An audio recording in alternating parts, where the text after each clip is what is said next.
When you know that you are queer, but your favorite drink is beer, that's gayish. You can bottom without stopping, but you can't stand going shopping, that's gayish. Oh, gayish, you're probably gayish. Well, life's just too short for narrow stereotypes, so it's gayish. We're also gayish. It's Gayish with Mike and Kyle. Hello, everyone in the podcast universe. This is Gayish. The per my last email of podcasts. Ma'am. Ma'am, excuse me, ma'am. I'm Mike Johnson. I'm Kyle Getz. And we're here to bridge the gap between sexuality and actuality. And happy birthday, Happy Kyle. motherfucking birthday to us. Yeah, open that wine. Ah!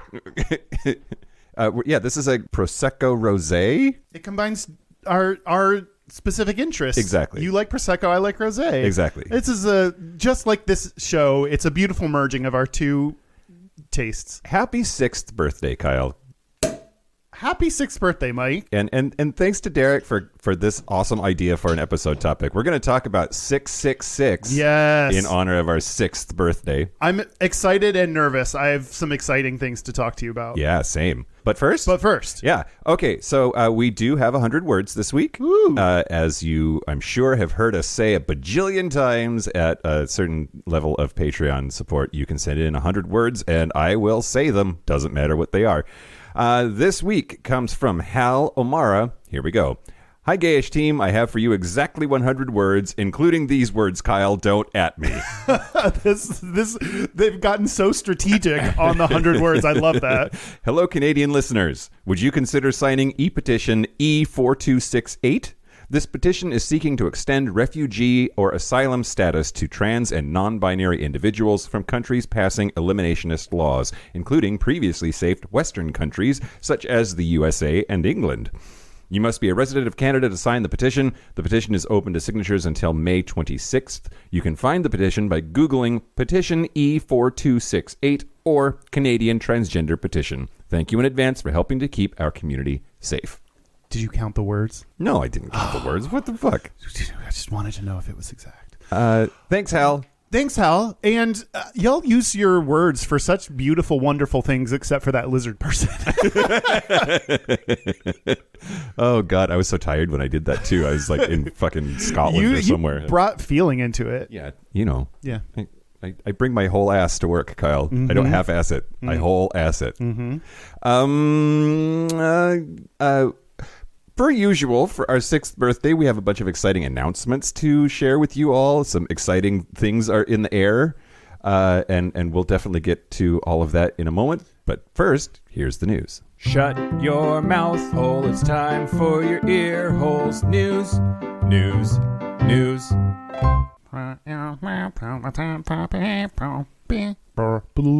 In honor of our 6th birthday, Kyle, I have 6 news stories, so I'm going to do them fast. Oh, okay. So that it doesn't end up being like 45 minutes of just the news this episode. Okay. Number 1, news the first. A Trump-appointed judge has blocked Tennessee's anti-drag law. Oh, so, yep, the state of Tennessee was supposed to have a ban against, quote, adult cabaret entertainment with male or female impersonators that, quote, could be viewed by a person who is not an adult. So so any public space that might have kids, no drag whatsoever. It was supposed to go into effect at midnight, April 1st, so April Fool's Day, which that's pretty, the whole thing is foolish, so I think that's aptly timed. But a U.S. District Court Judge Thomas L. Parker, again a Trump appointee, has handed down a 14-day temporary restraining order. And he said that basically the state had not provided, quote, a clear answer to the statute's purpose, considering... That's right? Right. Thank you. 100%. Considering current state obscenity laws, along with the party's present filings on the statute's legislative history, the court finds that plaintiff has made a likely case for subjecting the statute to strict scrutiny here. Basically, he's saying we live in a free civil society, and you just know you can't curtail freedom of speech that broadly and without explaining why. Yeah, with no reason other than you're trying to gain political points and attack an entire community. Yep.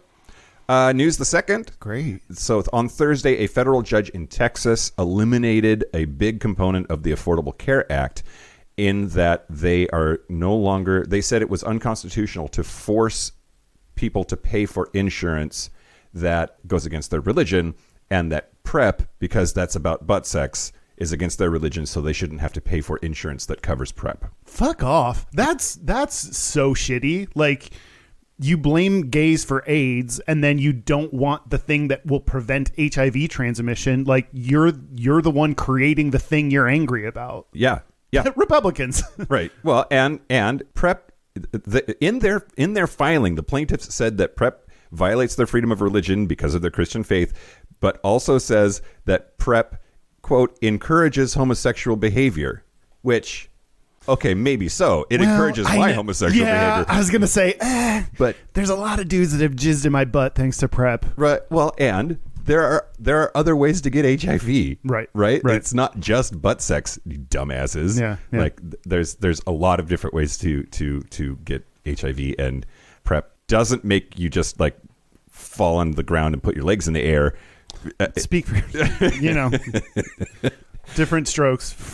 But the Biden administration says that they are going to appeal that ruling, which came out of the Fifth Circuit Court of Appeals on behalf of the Department of Justice and the Department of Health and Human Services. We should be handing out PrEP, morning after pill, condoms, like all this shit should be like, you should be able to get it from on the sidewalk. Like, these things should be available to everyone all the time for free. Yeah, absolutely. I'm going to drink this wine now. You should. It's delicious. Yeah. Just like my butt. Okay. Eat my butt. News the third. Sure. U.S. Representative George Santos. Yeah, let's start a story with him. Did a good thing. Oh. He has introduced a bill to ban U.S. aid to countries that have laws or policies that discriminate against LGBT people. Oh, because out of all the fake things, he really is gay, right? Apparently so. Okay, that's one that's sticking? I guess. Okay. Like, for now. Gayish. We'll see what happens. I love, this is from The Advocate. I just love how snarky their reporting can be sometimes.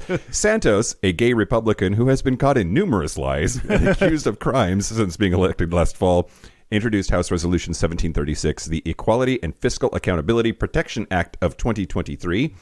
And it would require the State Department to assess a country's human rights record before providing aid. And in that, if they're found to discriminate, then they're ineligible for U.S. aid until they address the issue. And LGBTQ issues are included in that analysis. That's amazing. Yeah. Now, it's also, we've said this before, it's possible to do the right thing for the absolute wrong fucking reasons. And my guess is that they just like any process that they can put in place to keep us from giving money to other countries because America first or whatever is probably what's really behind it. We need more money for the military or something. Yeah, exactly. Anyway, it just, I'm interested to see what happens with this bill, because it's like, first of all, it's coming from that fuckface asshole dickbag, but also like, what do Republicans do when they're faced with like, they have to choose between money for the military and not spending money on foreign countries with like their hatred of LGBT people, right? So what do you do? How do you support it? Yeah. Anyway, news the fourth. Wow. A federal judge in Texas has ruled that 12 books that were removed by public libraries by the Llano County officials must be placed back onto shelves within 24 hours. Hell yeah. My the district that I grew up in, my school district, is one of the ones in Texas that is actively working on banning these things. The school board is being taken over by extreme right-wing people that are just the worst, and this is happening across the country and in Texas especially. Yep. It's scary and frustrating. I hope I'm pronouncing it correctly. It's Llano County. I think it's Llano.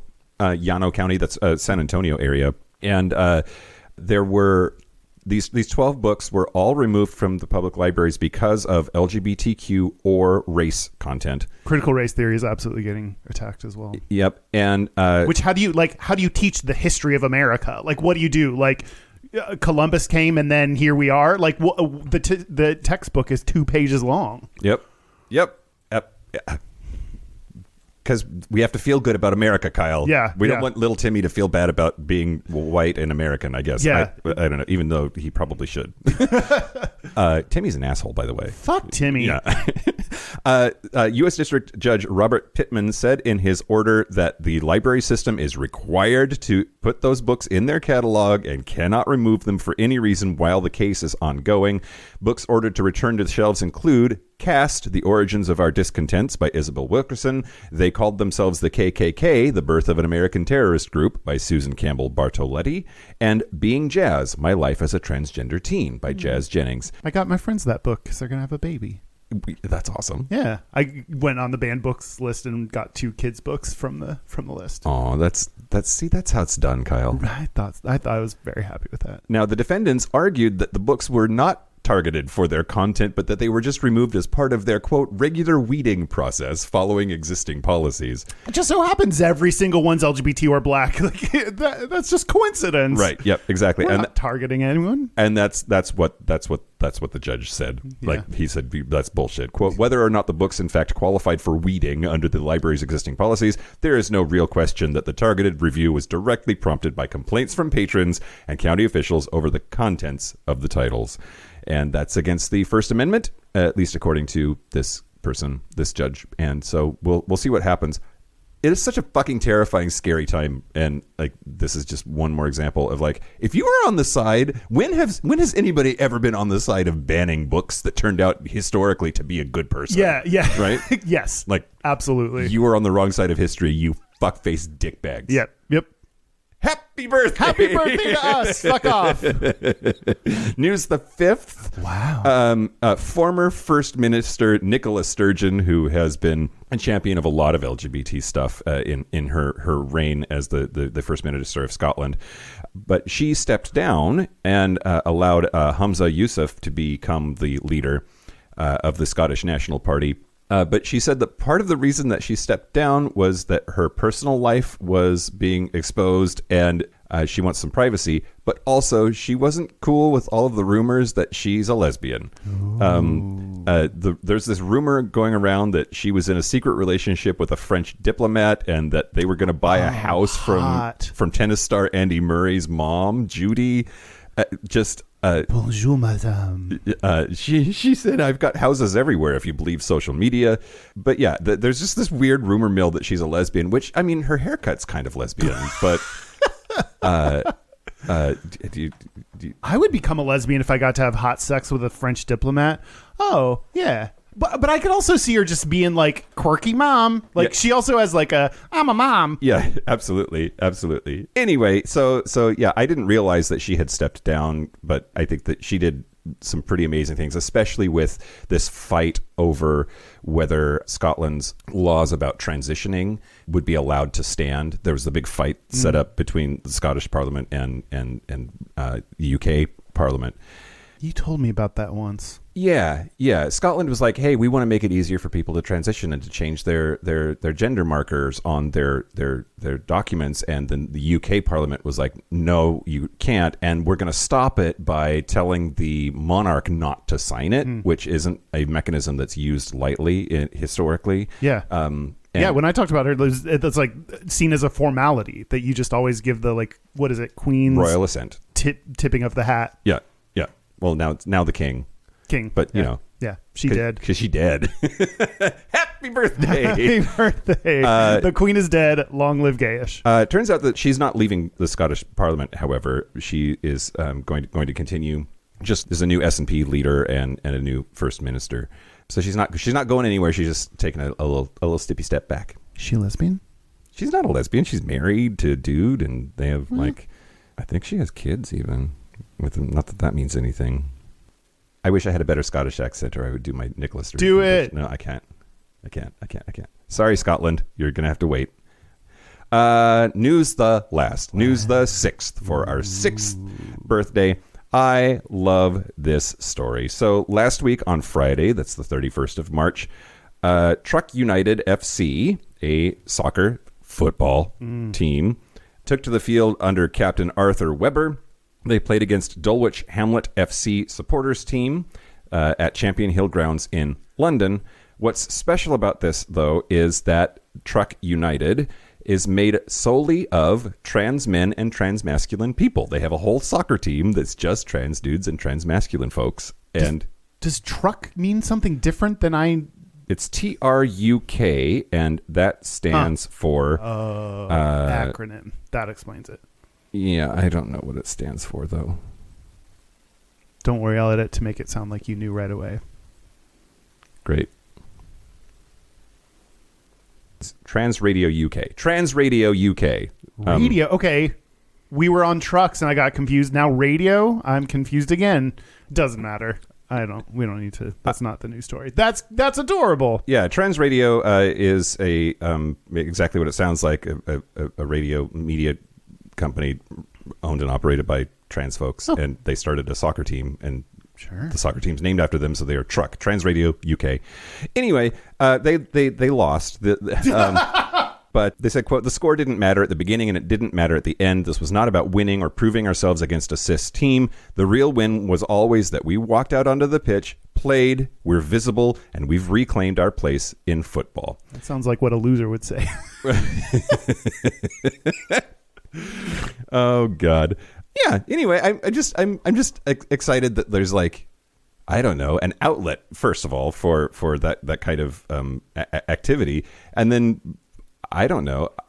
I know, like, maybe 3 trans guys, much less a whole soccer team worth, and so it's pretty great. Yeah, like that kind of positive visibility, showing trans people you can play sports, you can, I guess, have a radio station if you really want to. You can do anything you set your heart to. Yeah, you too can lose at a game of soccer. Yeah. If you really want to. If you put your mind to it. Anyway, that's your special happy birthday news, Kyle.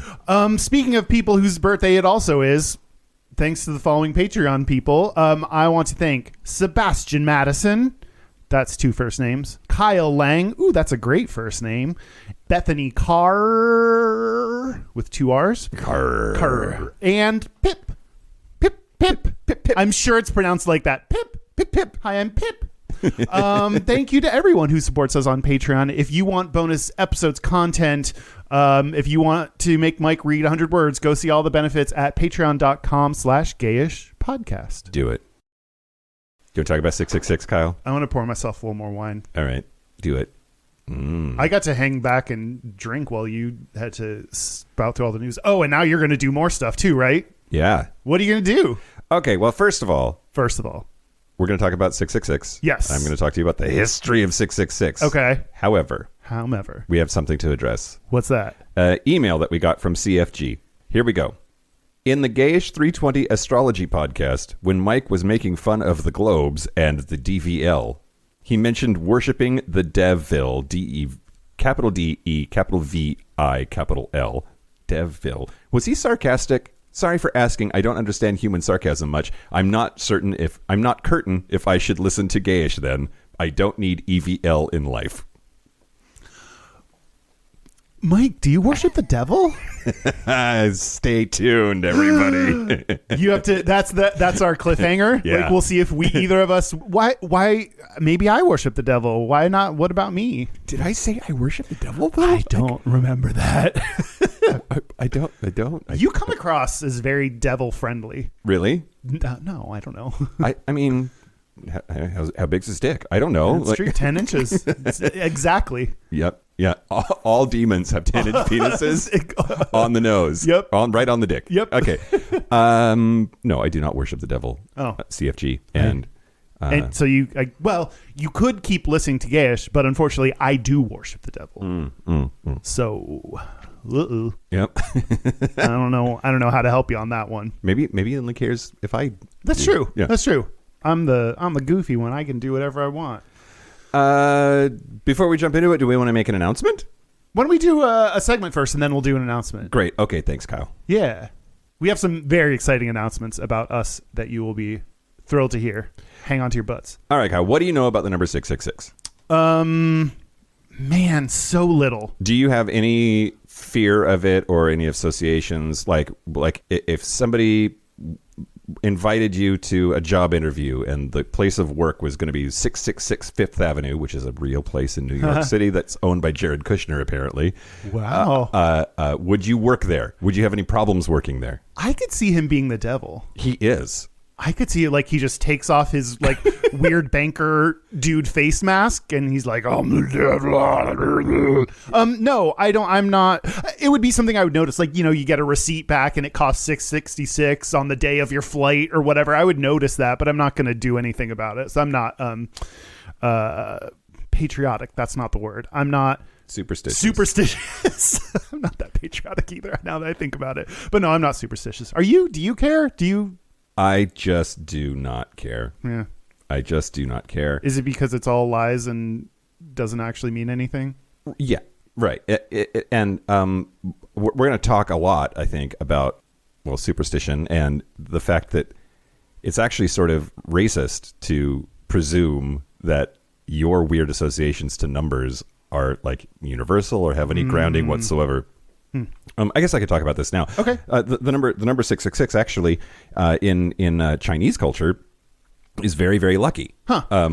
That's the shit I love when one group of people has an association that is like, this is the devil number, and another group says it's lucky. That just is such a visible, obvious example of how things are. Just so much as human create meaning from absolutely nothing. Yep. Absolutely. And that just, I don't know, that just proves it, right? Like, yeah. Oh, absolutely. In Chinese numerology, the number is considered to be lucky and is often displayed in shop windows and neon signs.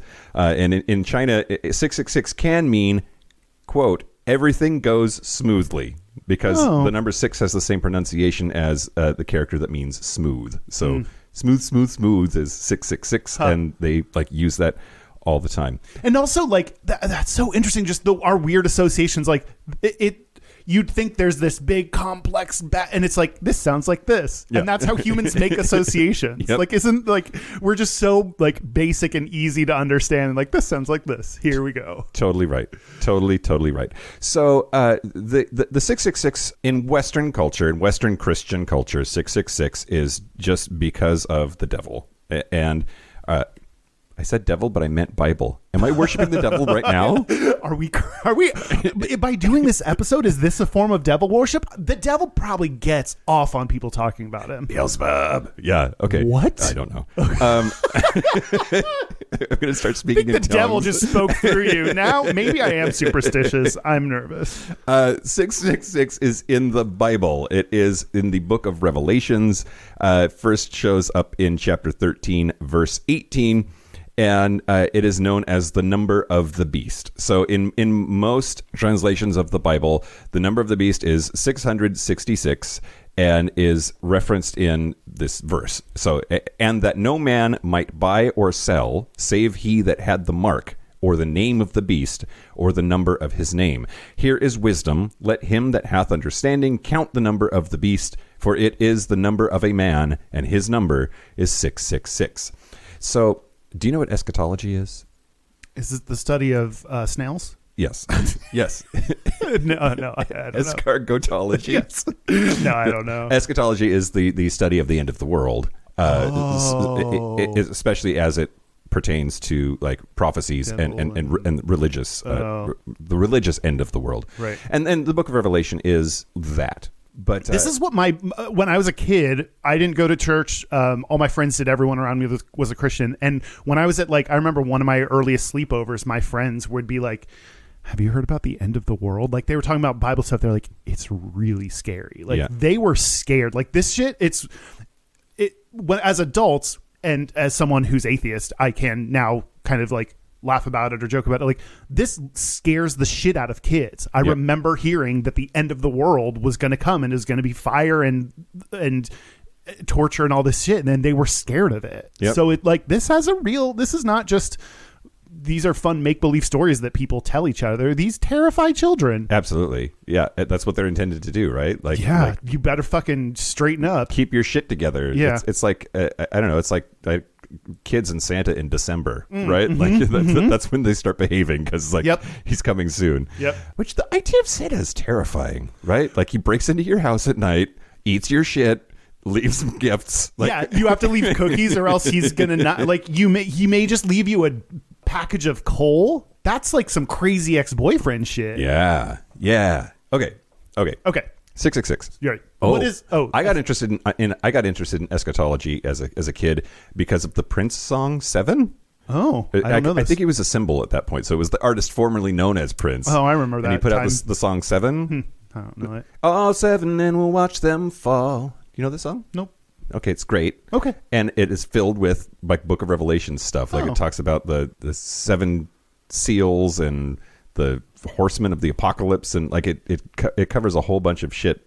So I got really into like unlocking like what do the lyrics of this song mean, and that sent me down this like rabbit hole. I was also kind of a Bible thumper at that point, involved in youth group and You went to youth group? Yeah. Wow, that's cool. But I had this whole thing about like trying to understand the end of the world and like read the Book of Revelation and know what was going to happen, and it really kept my mind off of this whole being gay thing. Oh yeah, you needed some distraction from the thing about loving men. But the mark of the beast in Revelation is required. Well, some people say interpret that passage as being some kind of requirement that towards the end of the world, you're going to have this thing in order to do commerce, in order to buy or sell anything that specifically mentions buying and selling. This is associated with it. So when barcodes became a thing, like in the 80s for cash registers, everybody was like, "Oh, it looks weird. That's the mark of the beast." Like Christians are crazy, Kyle. Yeah. And as we talked about, humans make weird connections between shit. And a number of people now think that it's supposed to be like a RFID chip implanted under your skin. But it creates this whole like fear of financial instruments and which one of them is going to be the mark of the beast, that everyone's going to have to be tattooed or stamped or injected with a thing just so that they can like live their everyday life.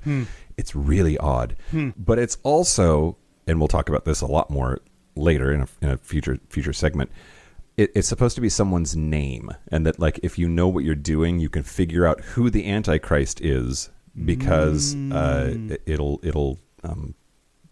his number will be 666. I mean, Donald has 6 letters in it. I mean, we will definitely get to that.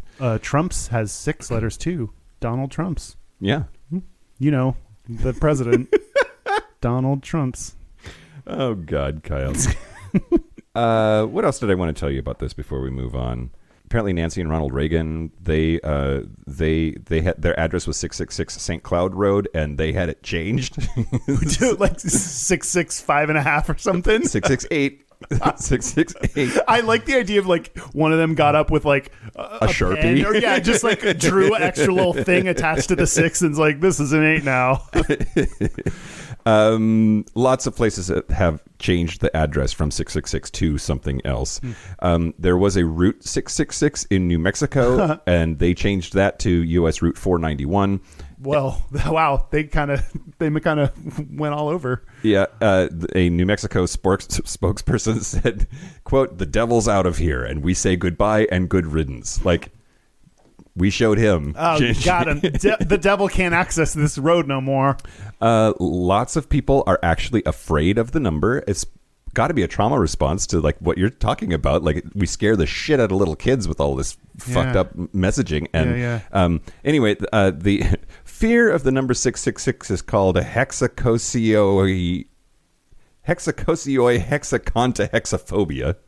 Damn, I'm scared of that word. I am too. That's called hexaphobia. Right, well, say it again. Hexanosophobia.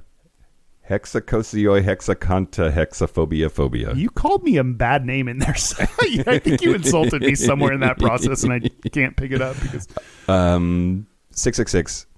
It's all, not all, but it's primarily Christian in origin, and is all about this like bullshit idea that you can tell the future. Yeah, Antichrist. Yeah, you. Yeah, are the Antichrist. Nope. We'll get to that. Do you want to make an announcement now? Yeah, let's make an announcement. Which one do you want to make the big one? What's the big one? Don't make me whip out the big one.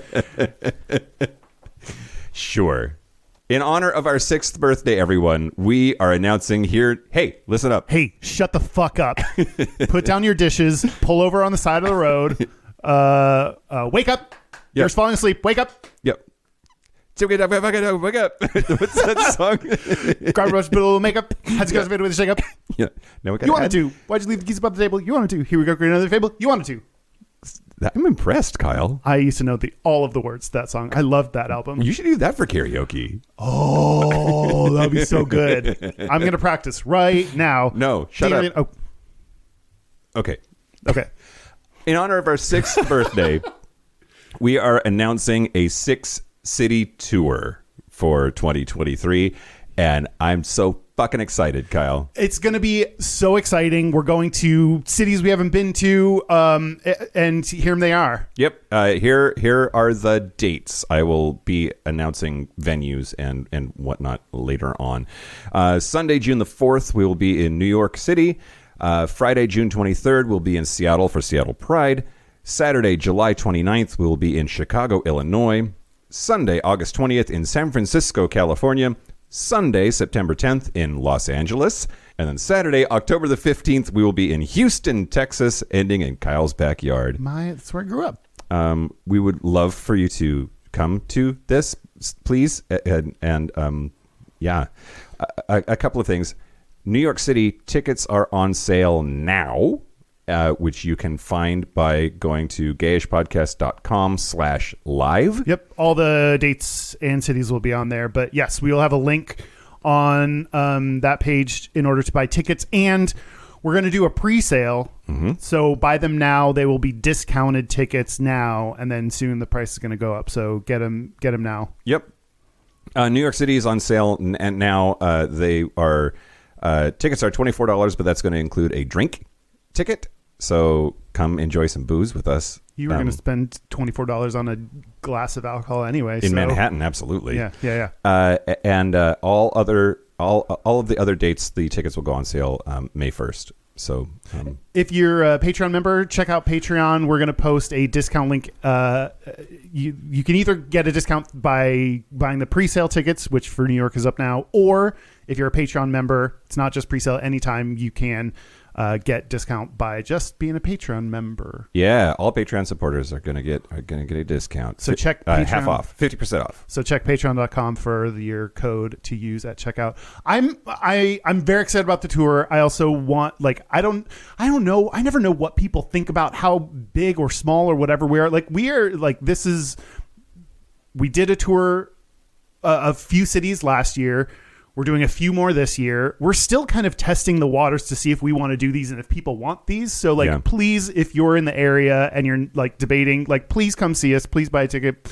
We will be both excited to see you, and that'll help us do more of these in the future. If no one shows up, then we'll stop doing them. So. Yep, exactly. And this is our 6th birthday tour. It is not the tour that we've been talking about for Patreon.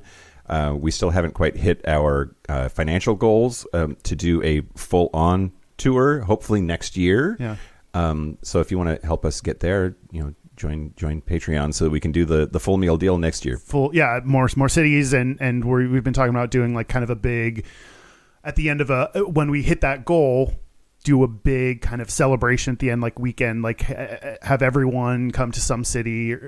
So we're still figuring out those. What we might do with that, but we got to hit our Patreon goal for the full-fledged tour. So, yep, absolutely. And actually, if we hit that goal, we're going to do a full weekend meetup extravaganza. We're going to have, balloons and streamers probably. Mom said that she would run a fortune-telling booth. Oh, yeah. Look forward to that. But for now, New York, buy tickets. Yep. Everywhere else, May 1st. Buy tickets. Yeah. And I'll be announcing the venues also as soon as the ink is dry on all this stuff. Cool. Should I tell you what I'm going to tell you? Do whatever the fuck you want to, Kyle. Well, then I'm going to tell you about the Satanic Panic. Yeah, you are. Okay. It's cute because it rhymes. And it's fucking horrifying. Okay, great. I got Most of this information from a 2021 New York Times article by Alan Uhas and a 2016 article on WNYC Studios.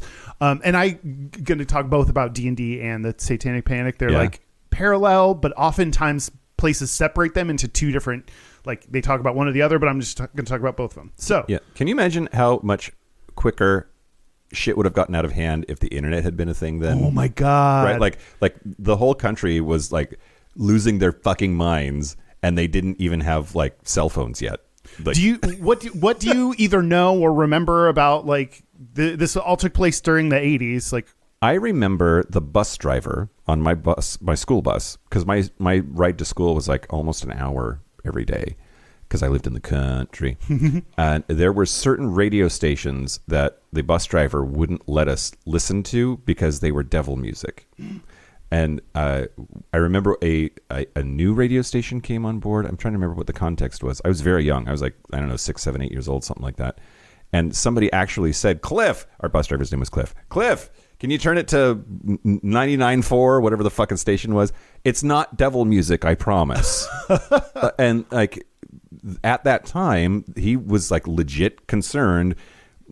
First of all, he ran like a bowling team for Jesus that he tried to get me involved in. Bowling for Jesus, sure. But also, like, you know, had a legit concern that like playing the wrong kind of music to this bus full of kids was going to turn them into Satan worshipers. So, like, there was a lot of unfounded and misplaced and genuine fear among people like that with things that sound ridiculous. Okay, there's some things that led up to it from the 70s. It is the 80s, though, that you're talking about. It is the 80s, okay, yes. Great. But just some like context. Like in the 70s, we started getting all these serial killers. Charles Manson, he was 1969, but he was cult leader and a musician. Great. And the cult was responsible for the murder of 9 people. There was Ted Bundy, John Wayne Gacy, the son of Sam. There wasn't more serial killers. There was just more coverage of serial killers in the 70s. Ted Bundy's trial was the first one to be televised. The Exorcist, the film, came out in 1973. Ooh.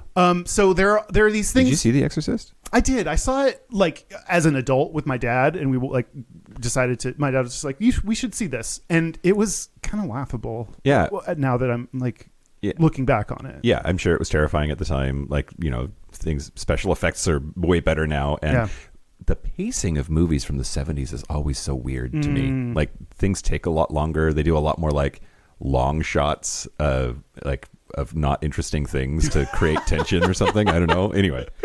Yeah. So what really kicks off the kind of D&D portion of this is in 1979, a 16-year-old named James Dallas Egbert III disappeared from Michigan State University. Warning, this will get a little bit grisly. A little bit. He disappeared, and no one knew what happened to him.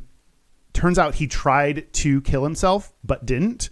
But he kind of went into hiding. So there was all this media frenzy about him. He did later in 1980, he did die by suicide, but there was this kind of mass scare of where is he? And then the investigators found his D&D books. Oh, okay. And so people thought he went into the tunnels of the school because D&D like sends adventurers into dungeons and shit. Like, people thought that D&D was responsible for what happened to him. They found him in the tunnels of the school? They did not find him there. Oh. I think he did actually go there to try to kill himself and then he like left, but then they investigated and looked in there, and they like made this connection with D&D, and that kind of kicked off this D&D fear, this association with D&D. And there were, beyond that, a lot of people who they connected to either murders or suicides that then they saw had D&D books. Like, I don't know, if you look around the country at these, and every so often there's a D&D book, I'm sure you can find a pattern out of anything. When I was going to school in the 90s at Eastern Washington University, I don't know why this is popping up for me, but there was the rumor that somebody was living in the basement of the anthropology building. Oh, God. That's kind of scary. Yeah, exactly. And then, but the one I really want to talk about is there was the Devil Door What's the devil door? I think a lot of colleges have their like weird local lore and bullshit that just like persists. But the devil door there was the rumor that back in the day in the 80s, I think, that there was a kid that lived in one of the residence halls and that he was worshiping the devil and had all of these like satanic rituals in his room, and that ultimately he died as a result of these, and that a face of the devil appeared on his door. And now the school can't remove the door and they can't get rid of the devil face, and so like it's not like a really sharp picture, but it's supposed to be like in the wood grain of the door is this like face of the devil. Yeah. But it was like the devil door is a thing and whoever lives there is cursed, and like there were like several different places on campus that were supposed to have the devil door on them, and I wonder if this is a holdover from that, though, right? That absolutely makes sense. People started being genuinely worried that there was satanic worship, that there were sacrifices. Like people, like this became that would absolutely fit in with kind of what people's fears were around Satan, the devil, worship, all that kind of stuff. Yeah. So when are we going to talk about pole dancing and Lil Nas X? Whenever you want to. Great. Go ahead. I have so much more, Mike. Great. Okay, great. There's so much more to tell you. I'll stop interrupting now. No. Please don't. Otherwise, I'm going to bore myself by just talking. In the early 80s, one of the kids who died by suicide, his mom, Patricia Pulling. Mm-hmm. My mom's name is Patricia. Then your mom. No, we hate her, so it's not your mom. We don't want to make that connection. Okay. She sued the makers of D&D for his death. Oh. She started a Christian group started like speaking out against D&D because it was evil and all this stuff. The Patricia Pulling in 1983 started the group Bothered About D&D. Oh God, that is bad naming. Patricia. Yeah. Let's start by working on your acronyms. One time, my uncle got a phone call from MAD, Mothers Against Drunk Driving. Yes. And he said, "Oh, that's funny. I'm a founding member of DAM, Drunk Drivers Against Mad Moms," or whatever. I'm a founding father of. Hang up the phone. Yeah. Of this noise. Patricia Pulling described D&D as, quote, a fantasy role-playing game in which uses demonology, witchcraft, voodoo, murder, rape, blasphemy, suicide, assassination, insanity, sex perversion, homosexuality, prostitution, satanic-type rituals, gambling, barbarism, cannibalism, sadism, desecration, demon summoning, necromantics, divination, and other teachings. Yeah. That's why it's fun. I know, right? No. Also love, well, I mean, it does use a lot of those things. It's true. Like you can cast spells and you kill shit, and I don't know that there's like suicide in it. Like, I mean, anything can have any kind of, your storyline can have whatever, but like, I have no data here. I'm just going to confidently state shit because that's how I roll. Yeah, do it. And I'm pretty sure we've studied it over and over and over again and found that people on the whole do not confuse fantasy with reality.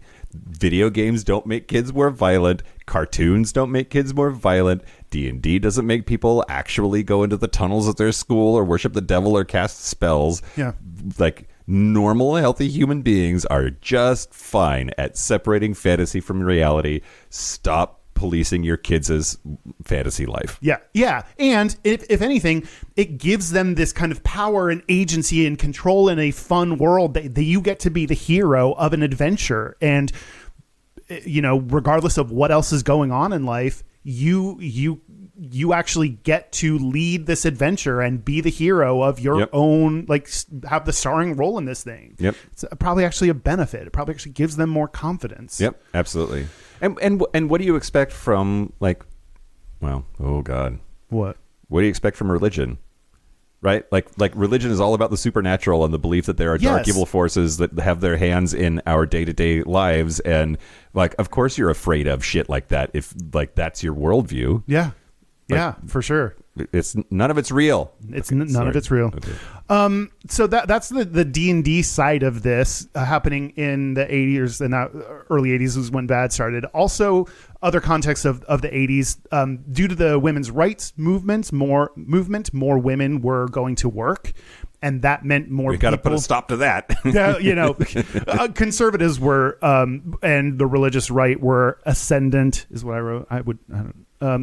And they were like trying to emphasize the nuclear family. I think in like conflict, in this counterpoint, like anytime someone starts to get rights or do something helpful to Christians, and the religious right are like, wait, what about the family?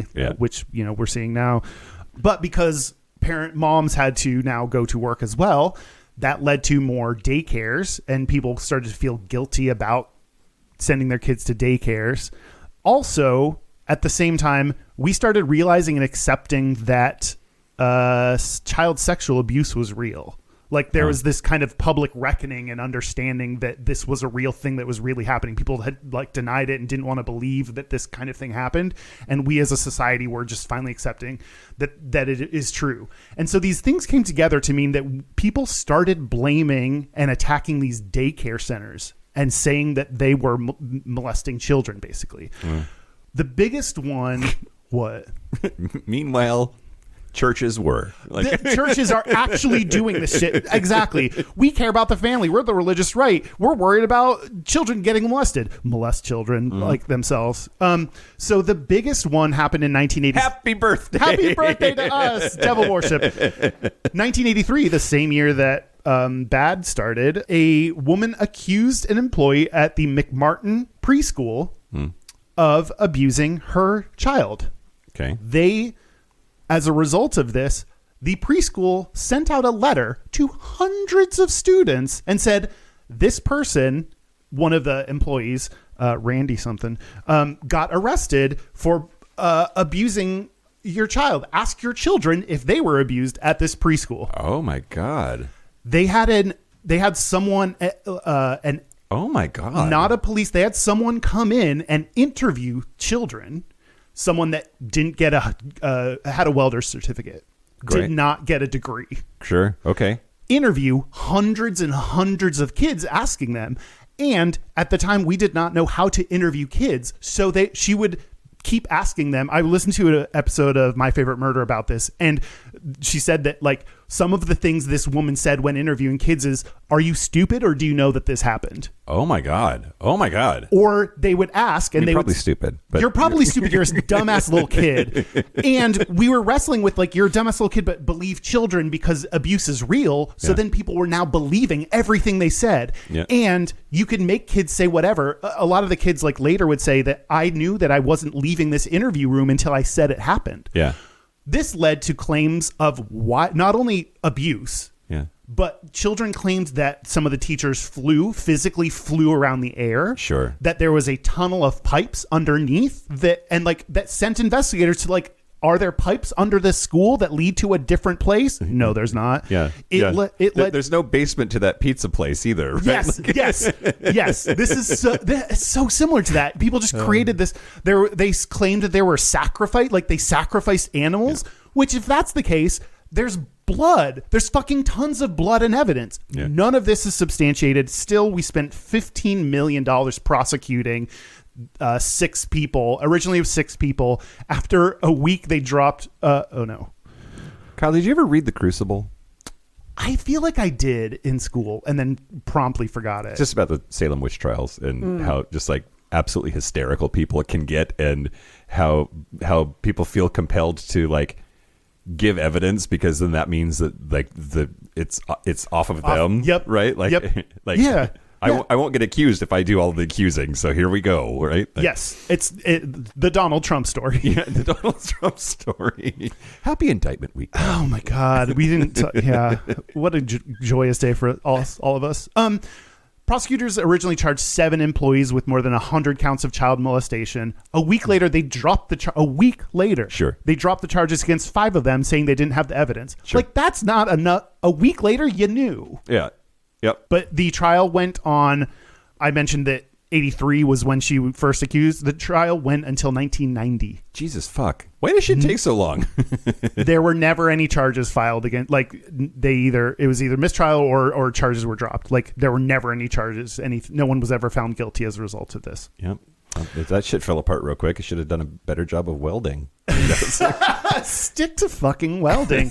So this was one of the biggest cases, one of the earliest cases, but this happened to dozens of child care centers across the country. There were these people were sharing information about Satan cults and devil worship and everything at like conferences. So FBI, police, psychologists, like all these people were sharing all this information about devil worship and all this stuff to get everyone worried. Yeah. In 1985, there was a 2020 segment about Satan worship, and they said that rock music was associated with devil worship. Sure. In 1985, there was also a 60 Minutes that had a special on D&D, like asking about whether it was safe.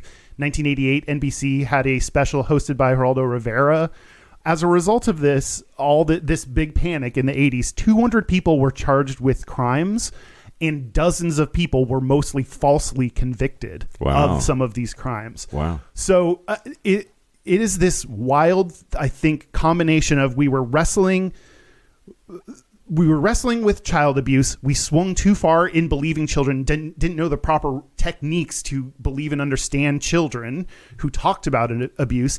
And we took this moral panic and ran with it in the media with absolutely no evidence, and that seeped into culture and society to the point that, like, we've talked to when we went to our friend's wedding, her mom was like, isn't D&D like Satan worship? And I tried to have calmly like, oh no, like that's not true, that's like, but people still today will associate D&D with, like, we take things without evidence because we heard them on the news, and news can stoke the flames of fear. Christians, right-wing people stoke the flames of this fear that led to millions of dollars, hundreds of people's lives. I mean, I'm guessing probably being ruined if you're being charged with this shit. Yep. So it's God, a fucking wild time. I also assume that there was a male guy that worked at the McMartin's place. Nothing said I believe he was straight. Nothing said that he was gay, but I have to think that people were like weirded out by a dude at a preschool. I mean, I suppose they probably should be. Right? What? I don't know. They shouldn't. Mike, you take that back. Okay, I take it back. Okay. That's the Satanic Panic. Yeah. God, you're right. It was a weird time. And like, I remember I started playing Dungeons and Dragons in the late 80s. Wow. And there were friends of mine that weren't allowed to play.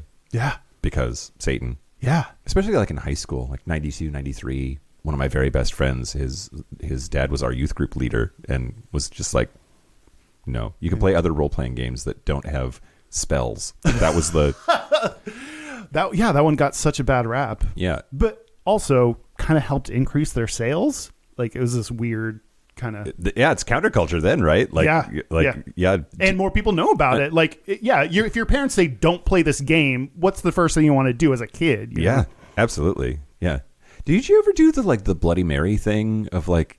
Oh, like, no. Lock yourself in a dark bathroom and say Bloody Mary however many times in the mirror and she'd appear. Like, I've heard that, but no, I never did that. I associate that with all of this bullshit. That makes sense to me, but that didn't come up in anything I looked at, but that makes sense, is all of this is tied together somehow. Yeah. Well, here's something that doesn't make sense, Kyle. Okay. So Christians and symbolism, Christians don't have a lock on that, right? Like there are lots of different cultures and religions that have all of these like ideas about what these symbols mean, and numbers are very, very often a target or a conduit for these kinds of ideas. And in Christianity, there's this idea that the number 7 is perfect, that there were the 7 days of creation and 7 minutes in heaven. That's a Christian, right? Is that true? No, that's making out in the closet. Oh, well, okay. 7 dwarves. Well, so many Christian references I can come up with. Okay, so the number 7 is the biblical number for perfection and completeness. So there's the 7 days of creation, the 7 sacraments, the 7 seals, and 6, one short of 7, is the biblical number representing sin and imperfection. And this ties into the idea that 666 is an evil number. And it's hard to know. There's a cart and horse problem here, right? Like, is 666 evil because the number 6 is sin and imperfection, or is 6 the number of sin and imperfection because of 666? It's just it doesn't make a ton of sense. But there's this whole article that I read on churchmilitant.com. Okay. And it's called The Gay Rainbow is a Mark of the Beast, right? I mean, they might have a point. I'll wait to withhold judgment until I hear more, but they might that might be true. Well, so he says in here that that the reason that the rainbow is 7 colors is because it's perfect. Red, orange, yellow, green, blue, indigo, and violet. That represents a message of God's perfection and completeness. And it, quote, in the post-Diluvian era, it's intuitive that God would bestow upon the earth the 7-colored rainbow. By fixing a 7-colored rainbow in the sky, God emblazoned the very instrument of Earth's prior destruction, the rain cloud, with a sign of his oath of mercy and forbearance. He goes on, this is my favorite, the LGBT rainbow mocks God. It is a 6-colored rainbow. Yes, true. We dropped one of the colors along the way. Just so we could thumb our noses at God. He says the LGBT banner celebrates a debauched group, one swollen with contumacious pride, composed of those who thumb their noses at God through a counter-natural abuse of human sexuality. Yeah. I thumb my nose at you, God. Oh my God. The rainbow flag flaunts a Luciferian attachment to sin. Luciferian, that's a $10 word.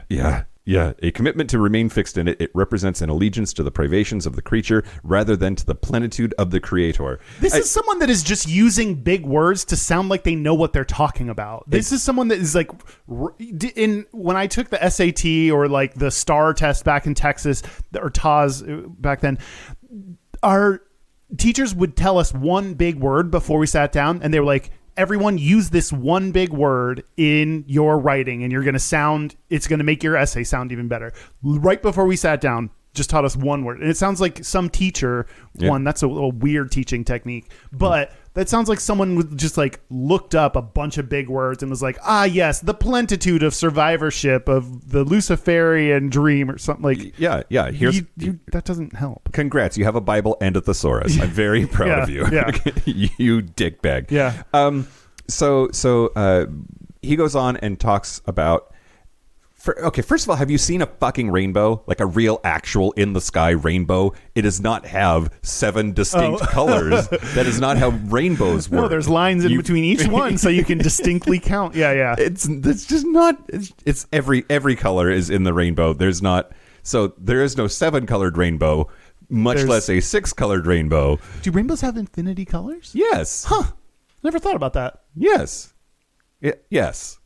Every color. Every color. And more than the colors that you can see. Mm-hmm. Like when we say ultraviolet light, that's because it's beyond the end of the rainbow. The rainbow keeps going. Your eyesight just doesn't pick it up because there's more color. Anyway. And it gets me tan. And infrared, same thing. And it gets you tan. Okay, so I said earlier that like the mark of the beast is thought by eschatologists to be this thing that you're going to have in order to do commerce. Oh, yeah. Right? Like to buy and sell stuff. Yeah. So this guy is pulling in this idea that because companies now have to make rainbow versions of their logos for Pride in order to be successful at selling shit, the rainbow flag is the mark of the beast. It is the 666 for modern companies. Okay, in a fucked up way, if you think that 666 is going to show up in commerce and there are 6 colors of the rainbow, the gay rainbow, and company, like I can see all the connection there, but in the same way I can draw dotted lines between literally 2 things, and just pretend like lizards and baseball bats. Like if I ever see them 2 together, and then I'm absolutely. And there's something about most religions, but Christianity in particular, where you get to just say things that are just so, and everyone will smile and nod. Like, no further information needed. Yeah. I believe that. Yeah. Like, there's so much circular reasoning to all of these things. And I mean, it's their foundation. Like, the justification for why the Bible is real is the Bible exists. Like, Right. the foundation of their logic is based on circular reasoning. yeah, absolutely. Yep, absolutely. And it goes on and brings in Black Lives Matter because it was founded by lesbians, and they hate the Western nuclear family, which you were talking about, in your segment earlier, and that Antifa, because Antifa thinks that Christian heteronormativity is fascist, and it is. And that there's a big secret gay cabal, and that That's true. It's the first Saturday of every month is our big gay cabal. I just anything to shit on us, Yeah. whether it makes any fucking sense at all or not. That's what we're up against, Yeah, right? yeah. Like, and I don't know how to have a conversation with people that are like that believe that like this is not, I'm not proud of how this sounds, but whatever. If your Sky Daddy gave you a book and said, hate these people, and you just do it, and you don't question where the book came from or what the book is actually saying, or whether I hate it so much, Kyle. Yeah. Yeah, it is really hard to have those conversations, which, in spite of all the making fun of, like, it's really helpful that we have people like Joseph Peter Matthews that can speak that language. He is a priest, so he has the authority within Christianity, and he can speak their language. Like, that's why working from within, I think, is really useful. Me, an atheist, is never going to say something to someone like that and convince them otherwise. Like, are you counting how many we have colors? 7. Our Gayish logo has 7, no. Kyle. I wish we had 6 instead. I know. We're not devil enough. I guess we're not. Okay, to answer JR5's whatever's question, I don't think we're the devil. We're not the devil. Fuck. But Gayish has 6 letters. It does. That's true. Maybe we're a little both. We're a little heaven, little hell. We're hellish. Hellish. Should we make an announcement? Let's make an announcement. Okay. Are you ready? Yes. Do you want to do it? Oh, yes. It's your turn. I don't know. Yeah. We did a contest roughly 10,011 years ago for a new merch, and someone made a news t-shirt, and so we had a designer work on that, and now in the merch store is going to be a new t-shirt. It's such a cute design. Thank you to Catherine for doing this design. It's a person that's like has ball gag in their mouth, and it says, "Shut your mouth hole. It's time for your ear holes." So if you would like a news t-shirt, that is now available in the merch store. Yep. What's it? Andy Bainline came up with that idea as part of that contest, and so we're finally getting around to making that happen. Eventually, we do things we say we will. And Andy, I assume that we have your mailing address. We'll send you one of the shirts. Just let us know what size. Yeah, absolutely. We'll also have a new mug in the merch store, a Hey Mike, Hey Kyle mug that's also adorable and is the progress flag, like rainbow flag, probably with 6 colors now that I think about it. But it's made up of the words Hey Mike, Hey Kyle. Yeah, it's adorable. Yeah. Get new merch, everybody. Get new merch. Get new merch. Is it my turn? Yeah, it's your turn. Okay. Happy birthday to us. Happy birthday to us, Kyle. I'm going to tell you about a study. Okay. It is called The Social Perceptions and Interpersonal Behavior on the Self-Fulfilling Nature of Social Stereotypes. Ooh, that's what our show is about. It's a type of stereo. It's a type of stereo. A stereotype. By Snarder, Tenke, and Bursch. That sounds, all of those names are made up. I did good. In 1977, okay, might be the oldest one I've done, which appeared in the Journal of Personal and Social Psychology. I really like this one. This is kind of just a classic, just a study about stereotypes. Yeah. What they did, and there's so many things that it was like, this is definitely was done in the 70s. They were examining social stereotypes and basically their self-fulfilling nature. So they started with, we know that attractiveness is linked to greater likability. Sure. So that's the stereotype they That's why everyone loves me. Great. So men were categorized as the perceivers. Yeah. And they were given a picture of a woman, which was called the target. Great. Oh, no. That's not... I think we might have used different nomenclature if we did this study again. And they were given either an attractive picture or an unattractive picture. Okay. And... also very problematic. I think... I'm going to take a yes, for sure. Also, I'm going to take a guess they intentionally... anyone... one of us could be do an unattractive face. And, do weird and scrunched up and... Okay. I don't know. Okay. That's what I'm going to guess happened. I don't actually know that. And they then had an unstructured 10-minute conversation. So they over the phone. So they didn't actually see. They just saw the picture of this woman. When the woman was rated as attractive, they had a more friendly, likable conversation than those that were rated as unattractive. Oh, wow. Okay. The unattractive, women rated as unattractive, when the picture was rated as unattractive, it was more the assumption, socially awkward, like that kind of thing. Sure. Then they also had people watch those conversations just looking at the men, and they don't know what the woman looked like. The observers could tell whether men rated them as attractive or not based on the contents of the conversation. Oh, wow. So even an outside observer could tell what they thought of this woman. So when I think of stereotypes, I not only think, I think of a self-fulfilling prophecy in that I will see that stereotype in you. Yeah. Even if it's 10%, even if it's 1% of the world, or just a tiny part of who you are, I will see that in you. Yeah. But what this showed is that not only that, you create the stereotype yourself. Yeah. I think you're attractive, so I'm going to have a better conversation with you, thus creating you being, in my mind, more likable. Yeah. I thought that was really interesting and something I never thought of, that we manifest stereotypes ourselves, not just see them in others. Yeah, yeah, absolutely. So I just love that was just so rarely do I just pick studies on stereotypes, and I just think they're very interesting, particularly, speaking to the show.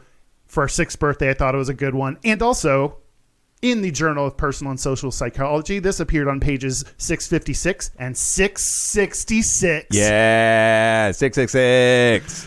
So that's why I picked it. Well, I mean, having a study from page 666, I think, is we've had less tortured segues. I was very excited when I found this was the only study related to 666 that I could find. Do we have any other announcements?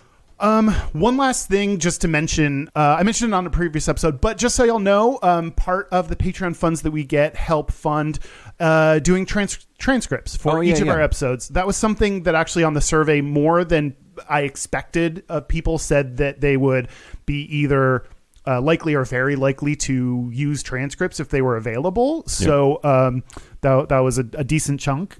So we had tested it out, and so now we're going forward, all of our episodes should have a transcript. I'm, ironing out the process itself. So you can go to our website right now and find transcripts of our most recent episodes. And in the future, my goal will be to have that in the episode description once they become available. So it won't right away, but once, because it takes time to actually have a human, we pay a person to actually do this, which is what we use your funds for. Is his name Chet Chiput?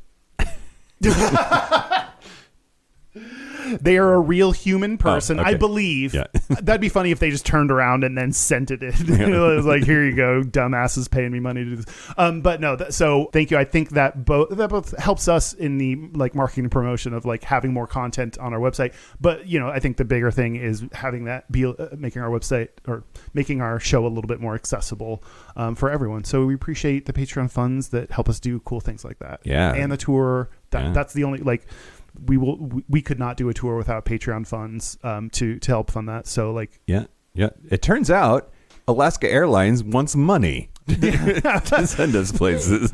Yeah. So this was not meant to be a Patreon plug, but if you can support us, especially now that you get a discount on our live show tickets. Please do that. We'd appreciate it. Yeah, do it. Okay. I'm gonna Okay. talk to you. I'm gonna talk to you about gematria, Kyle. Okay, what's gematria? Gematria or gematria. Gematria. Genuine? It's gematria. Gematria. Final answer, gematria. Great. But it is the practice of assigning a numerical value to a name, word, or phrase according to an alphanumerical cipher. So it's kind of like numerology. I was going to say... But it's specifically a word. It's different methods of taking a word or phrase and turning it into a number. Is this some kind of like cipher code kind of thing that you could do? Yeah. Yeah, and more than that, right? Like there are lots of different languages over history have had these kinds of things and have had more or less attachment to the meanings that you could pull out of them. Hebrew had it, Greek had it, Latin had it. This just idea that like an A gets you 1 point, right? A L gets you 50 points, whatever. Turns out that a lot of people think that the number 666 from the Bible and the mark of the beast, that when they say you will know the number of the beast, that was whoever the Antichrist's name is, that one or more of these systems through gematria, that the name of the Antichrist will translate to 666 in this system. FFF? Maybe. F is the sixth letter. So fuck yeah. Fuck. Okay, so my source here is gematrix.org. Sure. GEMATRIX.org, and it will take any words, phrase, name, whatever, and tell you in 3 different systems, Hebrew, English, or simple gematria, what the value is. Okay. So first I went in and I said Mike Johnson, and that is in Hebrew is 932, okay. In English is 798, and in simple is 133. I am clean. I don't see any. And if I do Michael Johnson, Hebrew is 954, English is 876, simple is 146. Okay, I see nothing too outlandishly evil about that. Yeah. Kyle Getz. In Hebrew is 1047, in simple is 111, and in English is 666. You are the motherfucking Antichrist, Kyle. Are you serious? Serious as a heart attack. Wow. Yeah. I kind of felt like I always felt a little different than everyone else. You are the motherfucking Antichrist, in the immortal words of Paul Giamatti in Sideways. No, I think it was Paul Giamatti, but not in Sideways. It was in Private Parts, the Howard Stern movie. Anyway, wow. I was very excited to learn that, at least according to this very reputable site, that Derek, let's do Derek. You're clean. Hebrew is 298, English is 690, and simple is 115. 690, nice. Yeah. That's 69 with an extra hole. Gayish, by the way, Hebrew is 515, English is 414, simple is 69. Gayish is 69? Yeah. Oh, guys, I love it. Adding your middle name puts you in the clear. I should be one of those people that goes by all of my names then. Yeah, like a serial killer. Like a serial killer. Well, what do I want? That makes me seem even more like a devil. You can go by my try my nickname, Mick Blastoff. Mick Blastoff? Yeah, everyone in our friend group calls me Mick Blastoff. Yeah, that 308-582-97. Yeah. Mick Blastoff. Yeah, just call me McBO. That's all I had. Kill your pets. Drink the blood of your enemies. Yeah. Oh. Sorry, I don't know what that was. Did we do it? Did we do it? We did it. I think so. We talked about 666 quite a bit. We did. We talked about devil stuff. We had birthday drinks. We had birthday drinks. We had birthday cheesecake. That's true. Look for the pictures on Instagram. At Gayish Podcast. Thank you for the birthday cheesecake. That was delicious. Yeah, absolutely. There's 2 more in the fridge if you want. Ooh, yum. Yeah. Okay. So should we take a break? Birthday break. Birthday break. Break, break, That was breakity break. blowing a...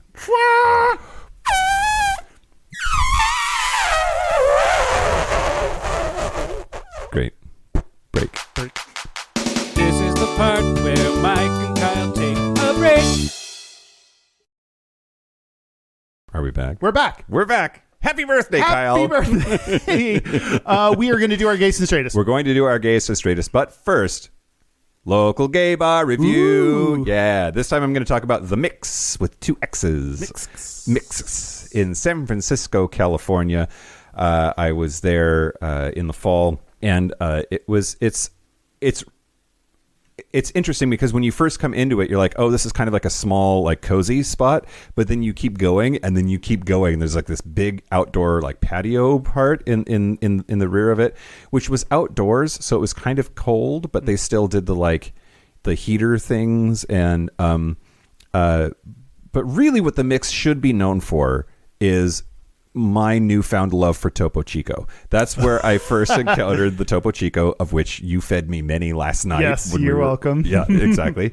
But yeah, Topo Chico Seltzer is, I'm a big fan, and The Mix is where I first encountered them. I was hanging out there with my friend Trey, who's amazing, and yeah, but didn't get laid. But I'll give it 4 dildos. 4 dildos. That's a solid rating. That's pretty good. Yep. Nice.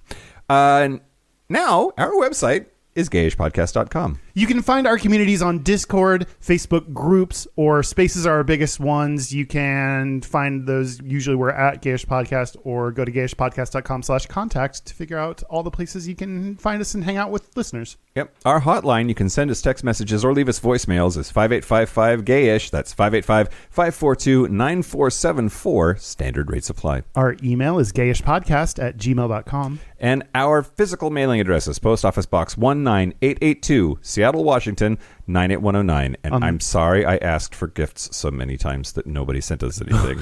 I feel like it was my fault. On the Patreon segment this week, we opened gifts to each other. So yeah, thanks for giving me some nice shit. Yeah, same. Gayest and Straightest? Yeah, let's do our Gayest and Straightest. Go ahead. I'll go. So my gayest is walking here. Boy, I walk so fast. Yeah, you do. I was like, I should get there at like 10 after, and I got here at 3 after, something where I made up like 5 minutes in walking time just because how quickly I walk. Yeah. It's also downhill. I just tumbled most of the way. Which was fun. We should get you some roller skates, maybe. I was thinking like there are all those rental scooters that are now all strewn about the city. I could just like get on a roller. I would die though. I would be very nervous. Yeah. My straightest is just the idea that I am going to see a Kraken game with my parents. My parents are in town. Even the fact that I haven't even gone yet, and the fact that I am going is the straightest thing about me this week. Yeah. It's so straight it has gone back in time. Yes, it bleeds into, and get ready for next week's when it will have been going to it. But yeah, it's just so straight. I had dinner with your parents last night. It was lovely to see them. You did, yeah. How many people have gotten to meet them? Seattle people, just a few people. Like the last time they came in town, actually right after COVID, but I didn't we weren't seeing a lot of people. Yeah, it's only a handful of people that have met my parents. They're fun. It's great. Yeah. Okay, so the gayest thing about me this week, I was on Grindr. Sure. Which that's not that gay. No. But this like very, very hot dude started talking to me. Now it's like my spidey sense was tingling. And lately I've been like kind of mean or rude about it. Like if I think you're a robot, then I will fuck with you. Yeah. And but I did that less than normal. But it was very clear to me that this was a robot person. But he said some random, I don't know, shit that was like, I don't know.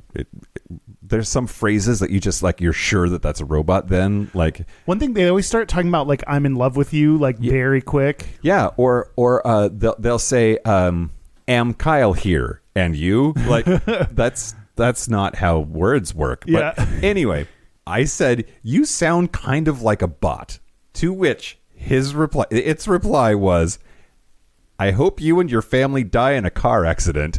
Don't bother me. And then blocked me. Jesus Christ. That's a little much, sir. Right? Yeah, that escalated quickly. Yeah. You sound like a bot. Die. Yeah. 666. 666. And then the straightest thing about me this Jesus. week was a notification that I got from Spotify that they had a new list in my For Me category.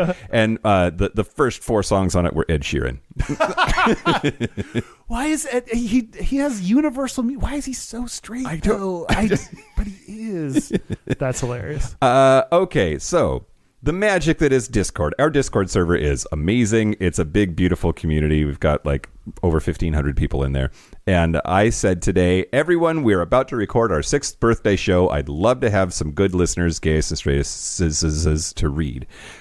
So here are some in no particular order. I don't have time to read all of these to figure out which ones are the good ones. So I'm just going to whatever. This one's from Fushna. Gayest, buying a couple of rainbow jocks. Oh. Straightest, laying out 2 guys while playing hockey. Oh, nice. That sounds kind of sexy. Yeah, exactly. You can lay me out. Oh yeah, would bang. Okay. This one's from Running Otter NP. Straightest, going to a small town farm party that involves shotgunning beer. Shotgunning beer. Oh my God. Gayest, being the only one at the party with shoes that got compliments from the farm boys. When asked where I got them and I replied Nordstrom, it got a totally blank look.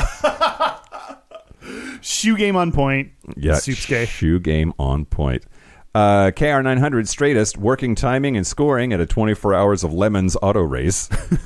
Gayest, packing my cutest underwear for race weekend, just in case. Yeah. I love the just in case, like, you like pack certain clothes just in case or douche just in case. Yeah. Love that. Nixia says, Gayest, getting my nipples pierced while my poly partners held my hands. That's hard to get gayer than that. Straightest, buying more magic cards I don't need. I have magic cards too. Doge229 says, Straightest, getting sports bro levels of overexcited while hyping up a friend, getting an ace, which is a full team wipe in Valorant. I don't know what that means. It's a video game. Gayest, getting really excited and happy to see that Valorant has a trans-inclusive gay pride flag themed player banner. Oh, nice. Black Rambo, hi Brandon, thanks for running our Discord server. You're the best. Gayest, enjoying the nice weather outside of my hammock with my hoochie daddy shorts on while listening to Chloe Bailey's new album. Straightest, finally getting my car inspected after riding dirty for 2 months. Writing dirty.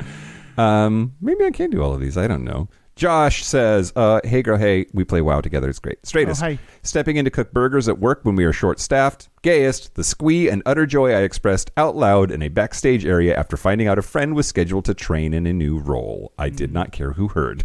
There are gay sound effects for sure that we make. I love that one. Mystic Bear says, Straightest, going to watch my nephew's first rugby game of the season. Go sports ball. Gayest, checking out all the coaches' asses. Not the coaches' asses. There's some daddy things going on, I'm pretty sure. Oscar Judgmental Crow says, Straightest, thinking about where I could be playing with a street hockey and dodgeball teams. Gayest, making up a scenario in my head where I would coincidentally end up hooking up with a teammate and ruining everything. Dreaming of ruining everything is great. River/Scott says, Gayest, taking full nude progress pics in the gym, changing room mirrors. Oh, that's going to be Grinder pictures and is very gay. Straightest, saying, sorry mate, in my blokiest voice to 2 different guys as they tried to get past me to get changed while I was taking the pics. Oh my God. You can't take those pictures while other people are doing. I mean, you can do whatever you want. Halpondo says, Gayest, getting into a conversation with another guy about Vivian Westwood at my craft store job. Straightest, letting out a giant belch after chugging a giant glass of fizzy beverage. Nice. Geo Otter says, Straightest, buying socks at Costco and putting fuel injector in my car's gas tank after filling up in the Costco parking lot. Gayest, walking to get an iced coffee with my pedicured feet in open-toed shoes and wearing a colorful fanny pack around my waist. Cute. Okay. We're out of time. Yeah. Okay. Those are great. There's a Gayest and Straightest channel if you want to share your Gayest and Straightest. Sometimes we pick some to share on the show, so go to Discord and share yours there. Yeah. Did we do it? This is the end of my notes. I guess it's the end of the show. I guess we have to stop now. Bye. Happy birthday. We know how to do this, Mike. Happy birthday. It's been 6 years. Hey, Kyle. Hey, Mike. Thank you. Thank you. Thank you for doing this for this long. Thank you to you too. Yeah. Appreciate Do you want to it. go 6 more years? Oh God, that sounds like so much. Well, we'll see. God, I'm going to be 43 if we go another 6 years. Don't. I would also like to thank our super cappers. I'm going to be 50. Fuck you, Kyle. Damn. Just daddying it up. Yeah. Why not? Yeah. Even better. Right. Thank you to our super gap bridgers: Andrew Bugby, Christopher M., John Carley, Stephen Porcio, Stossel, Harry Shaw, Josh Copeland, Jonathan Montanus, Pat Forrest Nail, Patrick Martin, James Barrow, Steve Douglas, Explosive Lasagna, Michael Cuppington, Just Jamie, Kevin Henderson, Thomas B., Timothy Sara, Dusty Sands, A. Coleman, Chris Cacciatorians, and Jerome York. Yeah, thank you, everybody. This has been Gayish from the Chris Cacciatore Studios. I'm Mike Johnson. I'm Kyle Getz. Until next week, be butch, be fabulous, be you. Happy birthday! Fuckers. Bye. Bye.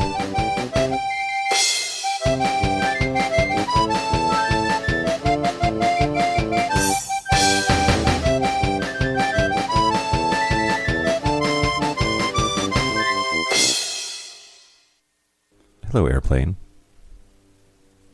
Fly me to hell. That's the airplane to hell. That's the airplane to hell. Hop on, everybody. First class, y'all. I'm going to fucking be the flight attendant on this airplane to hell. Hang out. It's ham sandwiches. Yeah. Free booze for everybody. It's going to be a fucking orgy with ham sandwiches and wine. My God, ham sandwich orgy. Ham sandwich orgy plane. That's going to be like... Anyway. My dreams manifest. Yeah.